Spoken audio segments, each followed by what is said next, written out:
सत्यनारायण व्रत महिमा। स्कंद पुराण। साधु इस प्रकार भक्तियुक्त वचनों को सुनकर भगवान जनार्दन परितुष्ट हो गए और साधु को मनचाहा वर देकर वहीं अंतर्ध्यान हो गए। तदनंतर साधु नाव पर चढ़कर देखा तो रत्नादि भरी थी। सत्यदेव दया, मुझे वांछित फल मिल गया। जो कहकर साधु मित्रों से विविध पूर्वक सत्यनारायण पूजा करके बड़े हर्ष के साथ यात्रा आरंभ की। नौका बड़े वेग से चलने लगी। दोनों ही अपने देश आ पहुंचे। साधु जमाता वत्स्य, वह देखो मेरी पुरी दिखाई दे रही है। तत्पश्चात साधु ने अपने धन रखवाले दूत को नगर भेजा। साधु ने पत्नी समीप जाकर हाथ जोड़कर प्रणाम करते हुए कहा, आपके पतिदेव नाना प्रकार के धन रत्नों से जमाता सहृद मित्रों से घिरे हुए आ रहे। साध्वी व्यानिक और पत्नी दूत मुख से स्वामी जमाता आने का समाचार सुनकर बड़ी हर्षित हुई और सत्यदेव पूजा करके लड़की ने से कहा, मैं पति के साथ अगवानी के लिए जाऊंगी, तुम भी तुरंत मेरे साथ चलो। माता की बात सुनकर कलावती सत्यनारायण व्रत किया, परंतु प्रसाद के लिए बिना ही वह पति के सामने चली गई। इसके बाद सत्यनारायण देव रुष्ट हो गए। धन रत्न और जवाई लेकर नौका जल से अदृश्य हो गए। कलावती ने जब पति को नहीं देखा तब शोक से अत्यंत व्याकुल होकर रोती हुई जमीन पर गिर पड़ी। वह अपने पति और नाव न दिखने से अत्यंत शोकांतुर हो गई। कन्या की इस दशा देखकर साधु बहुत डर गया। उसने सोचा, आश्चर्य हो गया। नाव खोने वाले भी बड़ी चिंता करने लगे। यह सब देखकर प्रतिवत्या लीलावती अत्यंत दुख से विहल होकर विलाप करती हुई स्वामी से बोली, मैंने अभी ही जवाई को देखा था, क्षण भर मात्र में नौका से जमाता अदृश्य हो गए। अब वे कहीं नहीं दिखाई दे रहे। पता नहीं किस देवताओं ने उन्हें किस प्रकार हरण कर लिया। आप क्या भगवान सत्यदेव प्रभाव नहीं जानते? लीलावती इस प्रकार कहकर विलाप करने लगी। उसी ने सारे बंधु बांधव रोने लगे। लीलावती अपनी कन्या को गोद में लेकर रुदन करने लगी। कन्या कलावती स्वामी को डूबा हुआ जानकर दुखित हृदय से पति के पादुका लेकर सती होने की निश्चय किया। धर्म जानने वाले साधु वानिक कन्या की स्थिति देखकर अपनी पत्नी और शोक से अत्यंत व्याकुल हो उठा और उसने मन ही मन सोचा, निश्चय ही सत्यदेव माया को जानकर जमाता मेरे हरे गए हैं।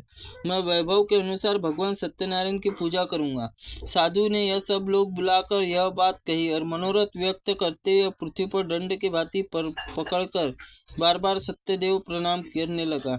इससे सत्यदेव प्रसन्न हो गए और आकाश से ही साधु के प्रति, साधु तुम्हारी कन्या मेरे भोग का तिरस्कार करके पति के देखने के लिए आ गई, इसलिए पति अदृश्य हो गया।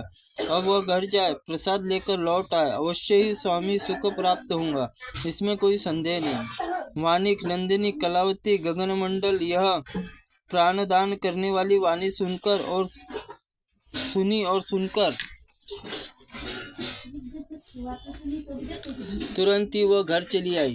वहां लौटकर प्रसाद लिया। तदनंतर घर लौटकर आई, तब उनने पति को नाव के समस्त बंधुओं के देखकर अत्यंत सुखी हुई। उसके पिता से कहा, पिताजी आइए, हम लोग चले, जब देर क्यों कर रहे हो? कन्या की बात सुनकर वानिक प्रसन्न हो गया। विविध विधान से भगवान सत्यनारायण की पूजा करके धन और रत्न बंधुओं के साथ अपने घर पहुंचा। तदनंतर अपने संक्रांति और पूर्णिमा यथाविधि सत्यनारायण की पूजा हुआ और इस लोक में सुखी होकर अत्यंत सत्यपुर प्राप्त हुआ। सूत बोले, मुनिश्रेष्ठ, इस उपाख्यान को सुनिए। और पूर्व काल के वंशध्वज नामक एक प्रजापालन में तत्पर राजा थे। वे सत्यदेव प्रसाद परित्याग किया था, इसलिए दुख को प्राप्त हुए। एक दिन राजा वन में जाकर विविध प्रकार के मृगों से शिकार किया। फिर जब वो विश्राम के लिए बरगद के वृक्ष के नीचे आए, तब उन्होंने देखा ग्वाले लोग बड़े ही संतुष्ट मन से मित्रों के साथ भक्तिपूर्वक सत्यनारायण देव की पूजा कर रहे। राजा सत्यनारायण पूजा होती देख घमंड के कारण न तो वहां गए और न प्रणाम किया। ग्वालों ने राजा को प्रसाद रखकर आए, परंतु पूजा की जगह आकर प्रसाद लेकर अपने घर चले गए। राजा प्रसाद नहीं लिया, इसलिए बड़े ही दुख पड़े। 100 पुत्र मर गए, धन धान्य आदि समस्त संपत्ति नष्ट हो गई। उन्होंने सोचा, सत्यदेव ही मेरा सब कुछ नष्ट कर दिया, इसलिए जिस स्थान पर ग्वाले पूजा कर रहे थे वहां मैं जाऊंगा। राजा ने मन ही मन ऐसा निश्चय किया और ग्वालों के पास जाकर उनसे भक्ति भाव पूर्वक श्रद्धा पूर्वक यथाविधि से सत्यदेव की पूजा की। तब सत्यदेव की कृपा से धन और पुत्रादि संपन्न हो गए। इस लोक में सुख भोग कर अनंत विष्णुपुर में जा पहुँचे।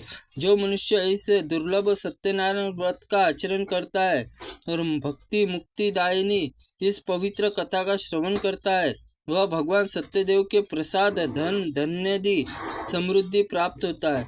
इसमें दरिद्र धन पाता है, बंदी बांधव छूटता है, बंदी बंधन से छूटता है, भयभीत भय से छुटकारा पाता है और मनुष्य लोक में मनोवांछित फल पाकर अनंत सत्यपुर में गमन करता है। यह सत्य, इसमें संदेह नहीं है। सूत जी कहते हैं, ब्राह्मणों, आप लोग श्री सत्यनारायण व्रत सुनाया। इस व्रत में आचरण करके मनुष्य सारे दुखों से छूट जाता है। विशेषतः कली काल में सत्य पूजा महान फल देने वाली है।